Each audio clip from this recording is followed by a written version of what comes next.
خب نوبت میرسه به 120 ثانیه با ایمیل ها. ابتدا تشکر میکنم از دوستانی که پشتیبانی ما رو در زمینه‌های مختلف طنز به بهترین شکل انجام دادن و مثل همیشه از کمک‌هاشون برخوردار بودیم. منظورم دوستان عزیز محمد از استرالیاست، دوست گرامی پاتریس، ابوالفضل اخباری، علیرضا افشارچی، حسین عبدالله عبدی، محمد بیهقی، فریبرز ممتحن، مجید ساعتچی، رسول امین و جواد جمشیدی. دوست گرامی رها، طنزهای قشنگی که کار کرده بودید رسید، خیلی ممنونم از شما. لیما و حسن رئیسدانا، قطعات طنز بسیار جالبتون به دستمون رسید و حتما به شکلی استفاده خواهیم کرد.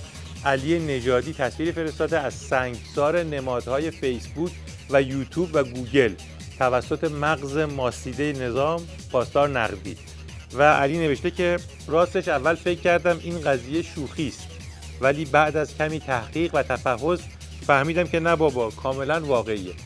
علی جان، منم بارها با همین حسی که میگی مواجه شدم که آدم باور نمیکنه که این مسئله واقعا در رژیم اتفاق افتاده در برابر ارتجاع متعفن هیچ نفهم. فکر میکنم آدم کلمه و عبارت کم میاره. چیزی نباید گفت جز این که هر تلاشی رو بایستی انجام داد که یک روز هم شده این رژیم زودتر سرنگون بشه. حمید ضیایی عزیز، طنز قشنگت رسید، خیلی ممنون. دوست گرامی میترا، مطلب به پیشواز نوروز که فرستاده بودید بسیار جالب بود.